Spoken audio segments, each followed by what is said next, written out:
Hey folks, it's your main man Salvador, back again, back in action.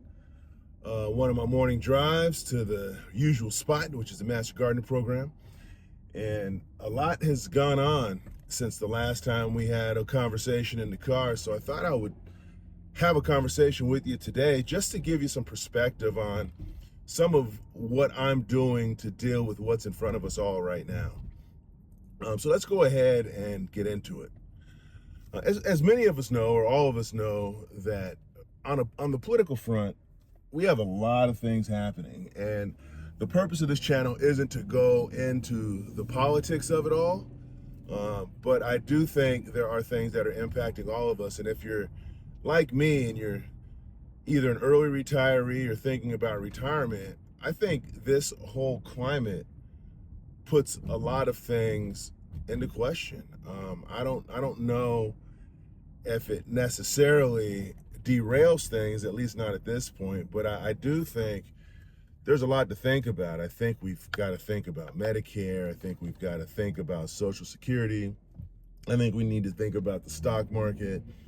And I think we need to think about interest rates. So these are all things that play a part in how we get to where it is that we're gonna be eventually, which is retiring. And folks, I know a lot of us out there convince ourselves that we're never gonna retire because we don't make enough money or we don't have enough saved. But I saw an article the other day, and it said something to the effect that like 58% or 68 or 70, I don't remember, but it was a majority of people, or a large number of people that retire, they don't retire because they've saved money and they want to move off into the sunset. They retire because they have to.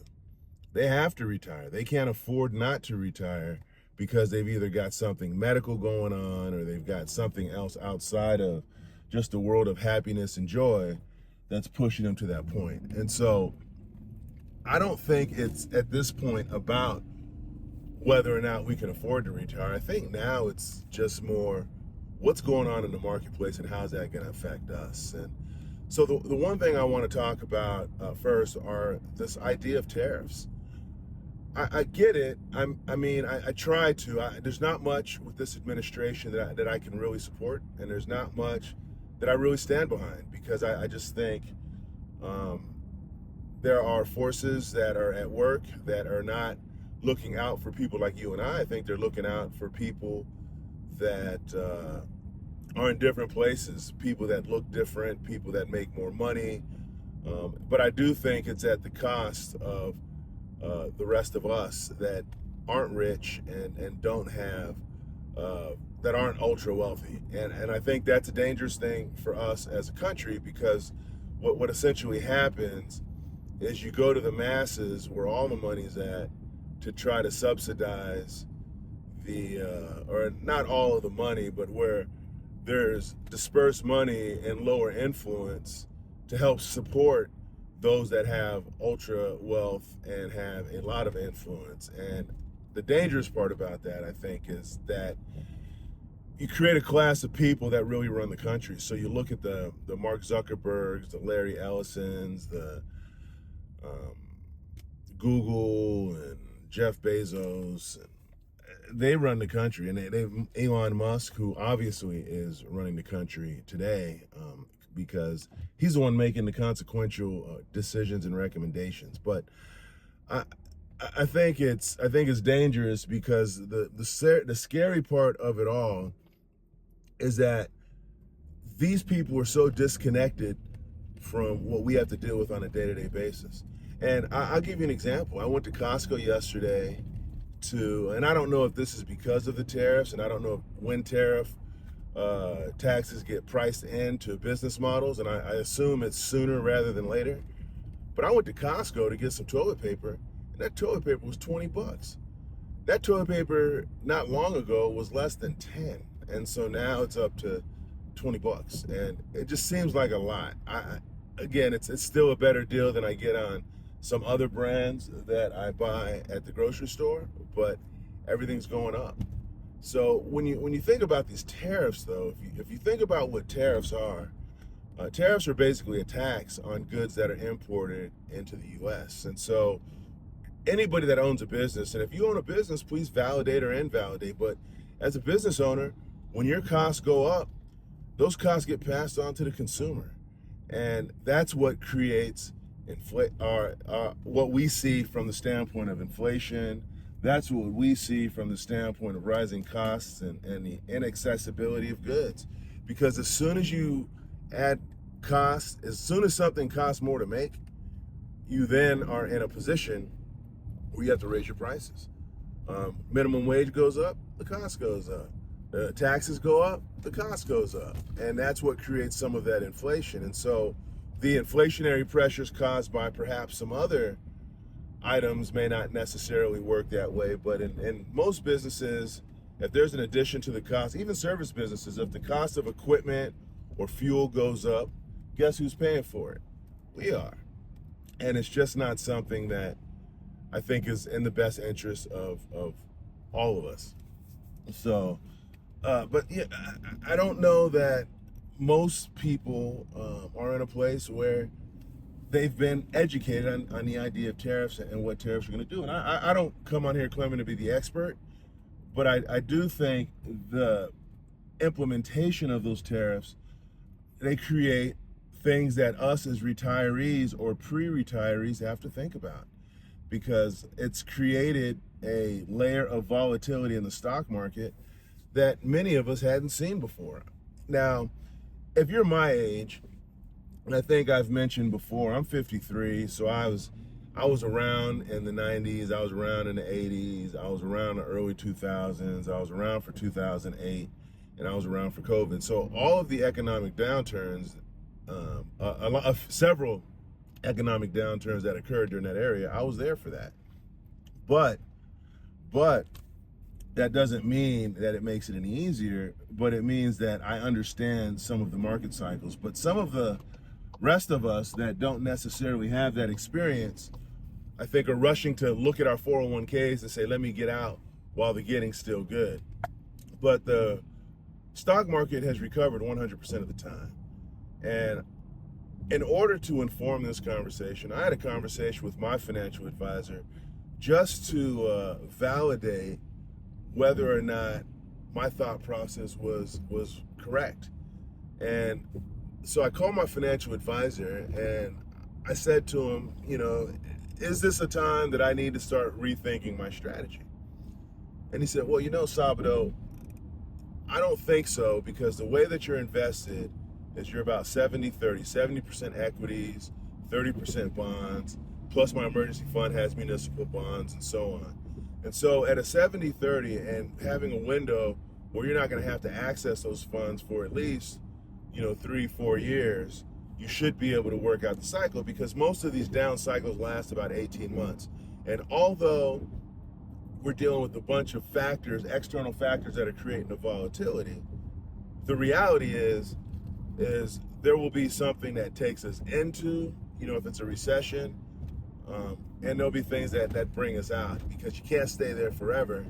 And one of the things that brings me solace, and again, I don't know this to be true because I'm not a financial guy, but just using logic, I think to myself that if you create a scenario where goods and services cost more, then that's going to inflate the value of companies. And if you inflate the value of those companies, then the value or the stock price will likely go up. Now, I don't know that that's necessarily a one-for-one. I don't even know if that's absolutely how it's going to work, but that's what brings me peace, and I think that's what's happened in the past. But either way, going back to the question of should I liquidate my stocks and my 401k and my retirement funds because of this volatility, and the answer that I have for you is absolutely not. That would be the worst thing that you can do, because the idea with the stock market is buying low, selling high. And even with this volatility that we have now, we're still not down. The markets aren't down, 30% from the last couple of years of growth, but they are down, slightly. They're down about a couple of percent, which when you look at the Dow Jones, the NASDAQ, and the S&P 500, sure, those are more significant than we'd like, but it's not the Great Depression. Sometimes there's the question of whether the great, we're going to run into a depression or something of that nature. But here's the challenge: is if we go into a depression, none of this is going to matter. Your job's not going to matter because you probably lose your job. Stock market's not going to matter because you would have all these companies would close and you wouldn't have any stocks and there'd be no value there. Most of our passive income sources would be defunct because people just wouldn't be spending money because nobody would have it, and we'd have to fend for our own. So the idea that I'm going to take my money out before it ends, the only way you lose all your money in the stock market is if all those companies close. And if you have been invested with mutual funds that focus on, let's say, index funds or ETFs or something like that, it would take the top companies in the world to fold. Now, I do believe that there's some conspiracy theorists out there that have this whole idea that everybody's going to lose everything and there's going to be this redistribution of wealth. But I just don't see that, and that may happen at some point, but I don't see that happening in my lifetime. So I would not recommend panic selling. Now, the thing that I do think becomes important is to take a look, and this is particularly important for those retirees that are already retired and that are living and are using those the payments or the gains from their investments. Is I would seriously take a look at just rebalancing my portfolio. I wouldn't go 50-50 because the one beautiful thing, one of the things my dad used to tell me when I was a kid is he said, the good thing about being broke is that there's only one way you can go, and that's up. And so when I think about, all of this market volatility, I start to think that there's only one place to go, and that's up.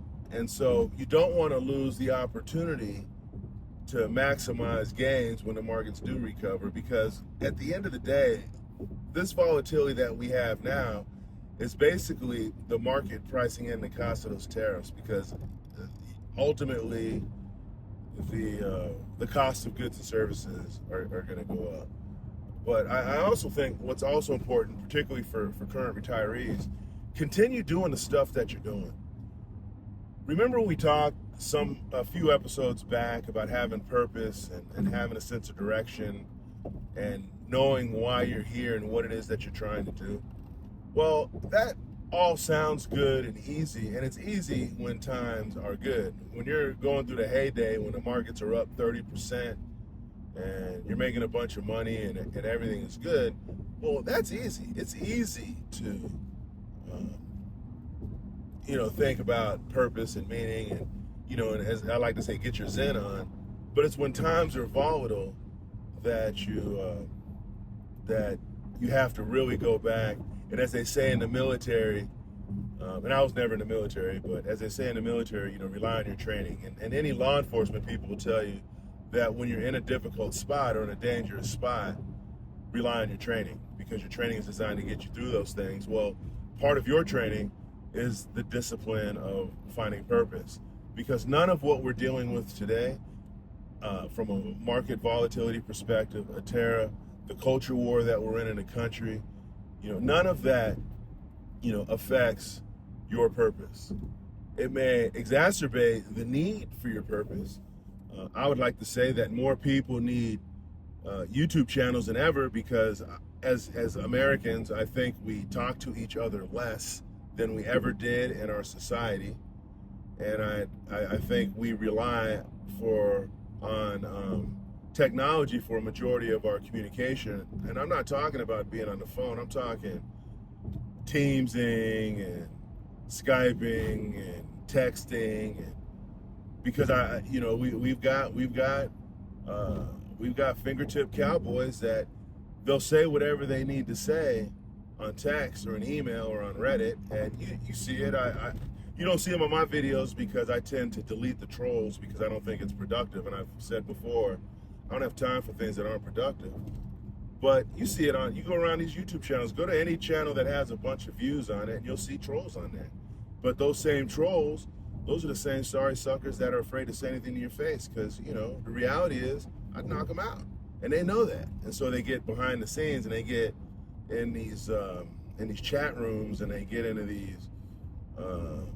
these other platforms, and they talk a bunch of stuff, but that's not really anything. So I think channels like YouTube become or channels and platforms like YouTube become important because they create an opportunity for us to kind of process things. So, and I'll tell you, if I told you that I wasn't a little bit nervous about the situation, I'd be lying, because part of my plan, my retirement plan, does involve Social Security, and I don't think Social Security is going to be gutted. And I don't think Social Security is going to be gutted, not because people have this feeling of, doing what's right.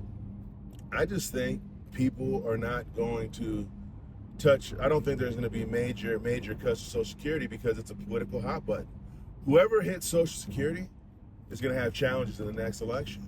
And you know what? To be honest with you, I think it's bullshit, because I think that as people, we should be doing what's right. And when I grew up looking at politicians, thinking that politicians were going to be looking out for the best interests of people. And I'm one of those odd people that always says, maybe there's more to this situation, and maybe there's a bigger reason or a bigger picture as to why they're doing some of the things that they're doing. And I say that here. Now, I could be wrong, and I probably am. And I may get some hate speech on this channel for making that comment, but I don't think it's time to panic. I'm nervous, but I don't think it's time to panic. The main thing. So I always talk about the idea of, I have all these grand ideas and philosophies and all that, but it's not without being concrete. And so the idea is, what does it mean and how do you do it? And so I think we've talked a little bit about the tariffs. We talked a little bit about the economic uncertainty. We talked a little bit about how I foresee things moving forward. And fortunately, I've been correct and stuff, because I've experienced so much as it relates to these types of situations. And folks, just to give you some idea, there was a period of time right after I had my daughter that I got laid off for 11 months, and I wasn't working. I had just bought a house, just had a kid. It was rough, and this was back in 2001. So it's easy now to say, well, Salvador, you're retired and you don't relate, but the reality is that I do relate because I've been there, and it's a tough situation. There's nothing easy about it, but I do think there are some things that you can do. So let's talk about those things that you can do. Number one, take a look at your portfolio and make sure that you have mechanisms within your portfolio to weather, this layer of volatility. And so if you're 100% equities, for example, when I say equities, I mean stocks, because you're dealing with, large cap, small cap, medium cap, index funds, all of that. But, and again, I'm not this technical guru when it comes to stocks, so I'm not going to try to act like I am. But I do know that stocks are more volatile than bonds and equities. I mean, bonds and the like. And you make less, but you lose less as well in general. And particularly with municipals, when you're investing in municipalities. Now, they get hit, so I don't want anybody to misconstrue this as me saying that everybody's 100% safe. But take a look at your portfolio and make sure that you're comfortable with where you are. Now, remember, the first time you set up your investments, the one question you ask yourself is, my tolerance for risk. Well, now that's when the rubber hits the road, because now you're dealing with some risk. So review your portfolio. Number two, make sure that your emergency fund is actually funded. I worry less about the stock market, but I worry more about job losses, because as companies have committed to their shareholders that they need to grow, the way they demonstrate growth a lot of times is through laying people off and reducing their operating expenses. A lot of people don't realize this, but 80% of a company's revenues go to employee pay and benefits, about 70 to 80% in most organizations. Some organizations are a little higher because they want to be richer in their benefits offerings. Some are lower. So if you want to get bang for your buck, you cut employees. If you think about what's going on in the federal government right now, there was the original plan was to go in and save a bunch of money through this car in front of me swerving. I don't know what's going on. Through finding inefficiencies and fraud and people not behaving right.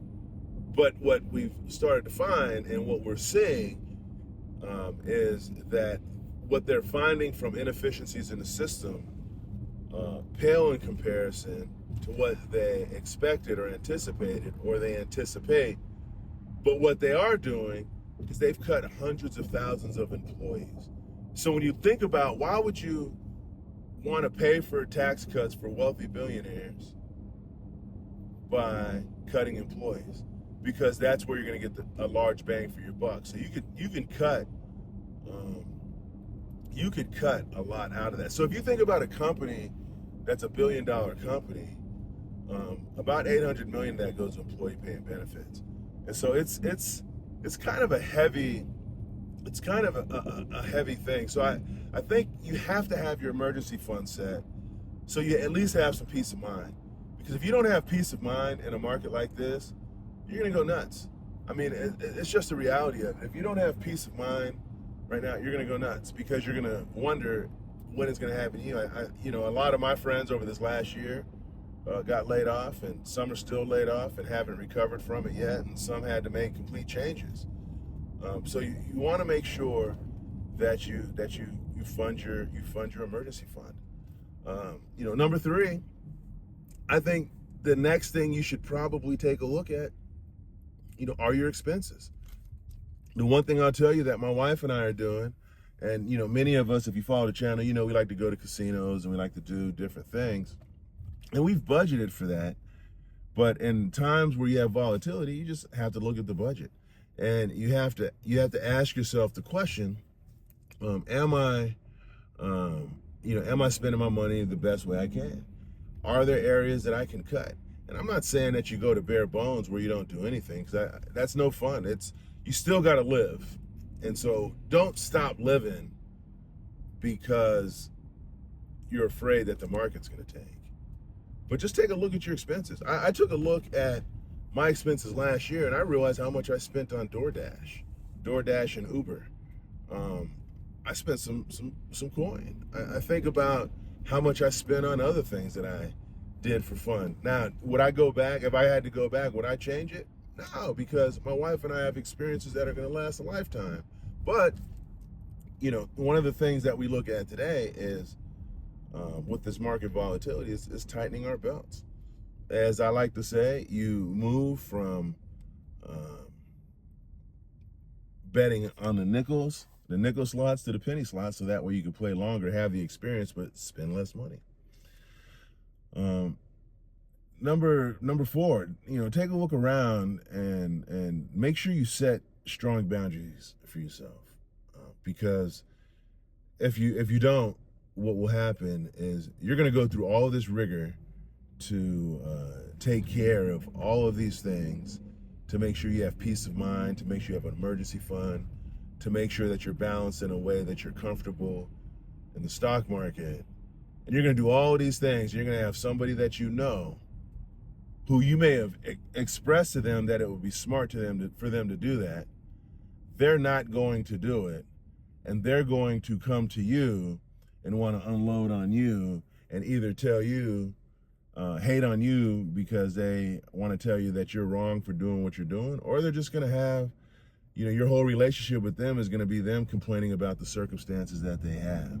And I think it's good to be there and to be empathetic for our friends and to all of that. But I also think if all we're dealing with is other people's problems and frustrations, then that has a tendency to bring us down. So I don't think it's going to get as dire as people think. I think mainstream media has a tendency to blow things towards a narrative because when you scare people, people get into it. It's funny because I think about my channel, the videos that tend to do the best in some situations. Sorry, my holder is screwing up and it's really pissing me off. So I apologize for the varying camera angles, but I guess I got to keep it interesting. But the videos that perform the best for me are the ones when I say it's not exactly what you thought, or it's difficult, or it's not what you think, or the downsides of something, because people like that. It's sensational. So don't get caught up in that. And like Public Enemy said, don't believe the hype, and don't believe the hype. You can't, because if you allow yourself to do that, you're going to find yourself in a situation where you're incredibly frustrated. So one of the things I dedicate myself to is I'm going to I want to make sure we continue to talk about how things are going through this period of time, because I do think that we're in a period of time that's it's a critical point in our history. I think it's a defining moment in our history, and I think it's scary. If I said anything different, then I'd be lying to you.